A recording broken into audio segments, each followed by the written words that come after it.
Hey there, YouTube. This is Vargas XX78 with another collection pickup video.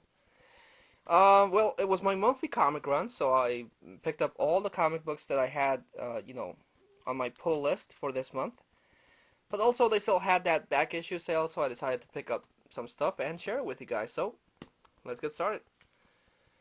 First off, I picked up issue 899 of Action Comics, continuing Lex Luthor's quest for power. In this one, he actually takes out Brainiac, and I mean really takes him out. He snaps his neck, so I don't know how we'll see Brainiac back for a while. But after that, Lex Luthor gets together all those white spheres he's been collecting and summons this black god thing, and he's able to fuse with the black god thing, and now Lex Luthor has unlimited power that who knows how he's gonna use, and yeah, he's outrageously overpowered. So, really looking forward to issue 900, which is also a landmark issue, I think, for comic books, since I don't remember any series that's reached that number. So yeah, really like this whole Lex Luthor story arc. Let's see how it all concludes. Picked up Action Comics issue 688. This was back when Superman died, and four different Supermen were inhabiting the Superman books. And this one guy, Gagner, doesn't like the new Superman, so he goes up to beat him up. And once he sees how brutal this Superman is, he approves of him. So yeah.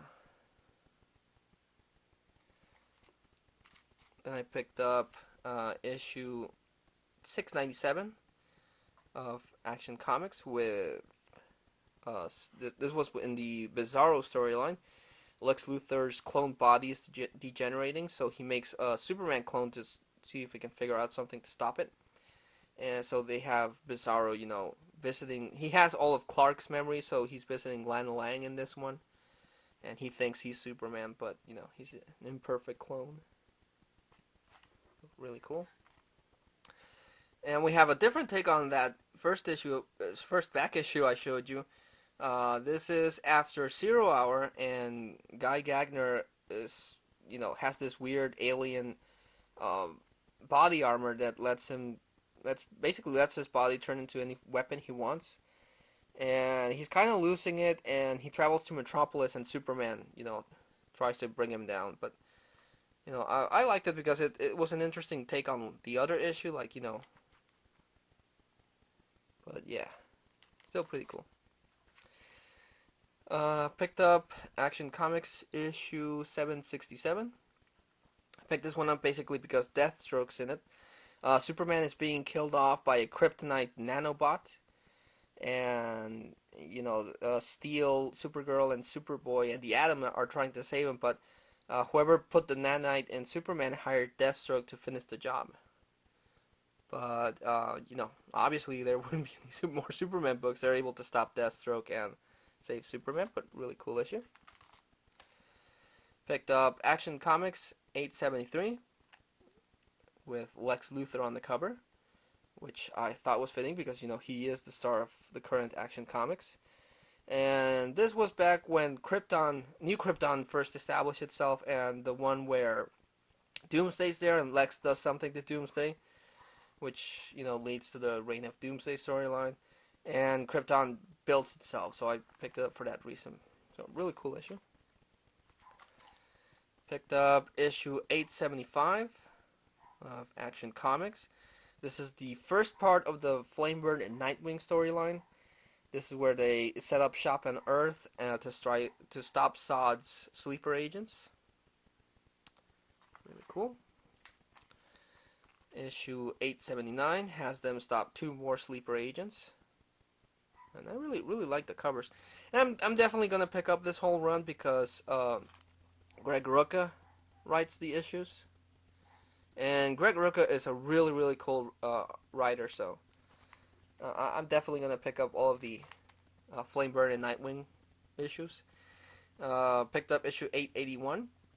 Flamebird, Nightwing, and Supergirl are teaming up to try to hunt Reactron, who ironically is the guy that actually did in New Krypton. So yeah, and I picked up Amazing Spider-Man issue 5. I'm sorry, 657. In this one, Spider-Man and the rest of the Fantastic Four share stories of Johnny Storm, and it's a really good issue and a really good. The artwork's not really there, but the story is cool.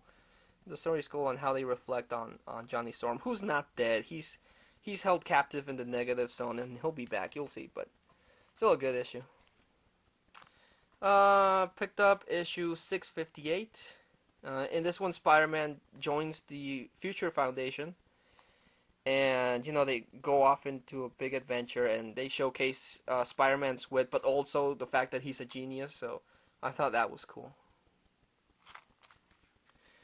And I was feeling inspired by those issues to pick up some Fantastic Four back issues, and I picked up issue 348. The Fantastic Four are kidnapped by some Skrulls. So a new team of Fantastic Four band together, and they got Spider-Man, they got the Grey Hulk, Ghost Rider, and Wolverine. And I thought this was an interesting combination of characters. They actually showcased them on some What If issues, so I thought it was cool to find this book. And I picked up issue 358. This is the triple size 30th anniversary special. In this issue, it's revealed that Alicia Masters, who had married the Human Torch, is actually a Skrull called Elijah, something like that. And Johnny Storm's all freaked out because he married a Skrull. But she helps them to track down the original Alicia Masters, and they do save her, but Legia gets killed, even though she eventually comes back. And at the end of this issue, the Fantastic Four are stranded light years away from Earth. So, and it has some really cool pinups in here. So I thought that was a really cool issue. And I picked up issue 571 of Fantastic Four. This is one of Hickman's books, who's Jonathan Hickman is the one that's currently writing Fantastic Four. But I mostly picked it up because it had Dead Galactus with a Reed Richards and the Gauntlet, and Galactus is awesome, and the Infinity Gauntlet is like my favorite Marvel miniseries. So, yeah. And lastly, I picked up Amazing Spider-Man issue 38. This one features the Hulk and Deadpool. Deadpool breaks into Horizon Labs, I'm sorry, and he interrupts an experiment that Dr. Banner's working on, so that involves the Hulk. And when Spider-Man gets involved, something goes wrong with the machine, and they get transported to this alternate Earth, where Spider-Man is basically a DC Comics superhero. He wears a cape, and he lives in his manor, and he has a spider cave.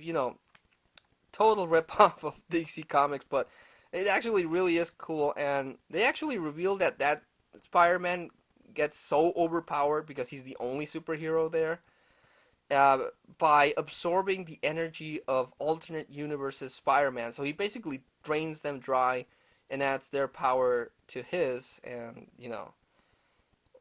yeah. But in this universe, Uncle Ben is alive, so I thought that was cool.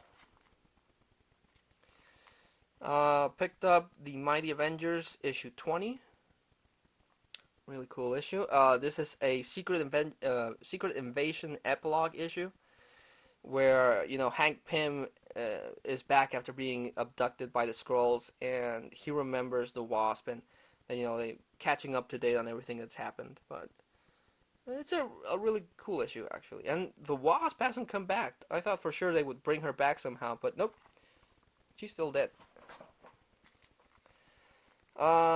Picked up the first issue of the big Marvel crossover, even though they promised that they were not going to do these mega epic events anymore. But I picked up issue 1 of Fear Itself by Matt Fraction and Stuart Immonen. And it's actually a cool issue. The world is being gripped in fear. Things are getting really bad for the Marvel U. And the heroes and Thor with Asgard say that they'll do everything they can to protect it. But then Odin says, "Forget that," and takes all of Asgard back to their dimension. So as that's happening, this ancient Asgard god escapes from a prison and basically says that it's time to bring about chaos. And yeah, I actually really like this issue. So I'm gonna pick up the main series. Still not sure whether or not I'll pick up all those damn miniseries, but we'll see. Picked up Onslaught Unleashed issue 3. One more issue to go, and this one they explain how Onslaught, after the previous miniseries, how Onslaught was able to take control and basically eject out of the negative zone Ricky Barnes, the new Nomad, so that he would have a link to Earth 616. And Nomad actually is able to hold her own against Onslaught, but then something happens to Toro, and she loses that control, and Onslaught's back full blown. So really looking forward to the last issue because yeah, Onslaught's back. And I was feeling inspired by Onslaught, so I picked up some Avengers book that have something to do with the X-Men or with Onslaught himself. So I picked up issue 368 of the Avengers.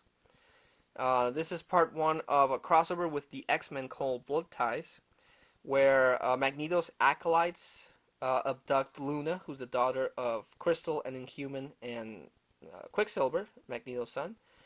So they take Luna to Genosha, and the Avengers and the X-Men team up to, get her back. So, really good issue. And I picked up Avengers 401. This was during the Onslaught crossover, and Quicksilver goes after Joseph, who was thought to be Magneto at the time, and he, carries on the rest of the Avengers. But this is the issue where the Avengers get involved on the Onslaught saga. And I picked up Avengers 402. And this is the Avengers versus Onslaught's acolytes, Post and Holocaust. Holocaust is from the Age of Apocalypse, which is another awesome Marvel miniseries. And this was actually the last Avengers issue before they rebooted to the Heroes Reborn. So yeah, pretty cool. Picked up Batman 709, continuing the Judgment of Gotham storyline, where Ezreal, this follower, and the Human Bomb, I think he's called, try to take out Gotham, but Batman and Catwoman and Red Robin are able to stop them, and then Ezreal figures out that he was being manipulated by Ra's al Ghul, so, he stops that plan and saves Gotham. Picked up Batman and Robin, issue 22, versus the White Knight, who turns out to be the son of an Arkham guard who was killed by Dr. Phosphorus. So, the kid was really traumatized, and that's why he went after the Arkham's families. So, so I guess as a payback to all of the Arkham inmates. And then he goes to Arkham and decides to drown everyone in this white liquid, but Batman and Robin stop him, and yeah, pretty cool. I actually really like that issue. Picked up Detective Comics issue 847. This is part 2 of the Heart of Hush storyline. Hush, I thought, was a really, really cool character back when Jeb Loeb and Jim Lee introduced him. Really, really awesome character with a lot of potential. Through the years, the character has been kind of lost, much like Prometheus. I thought Prometheus was a really cool character introduced, but he's still a threat to Bruce Wayne because he's just as determined as he is. So, they recently got rid of him, but let's see if he comes back. Okay, guys, so I'll stop this video because I still have more to talk about. So, watch out for part 2, and I'll see you then.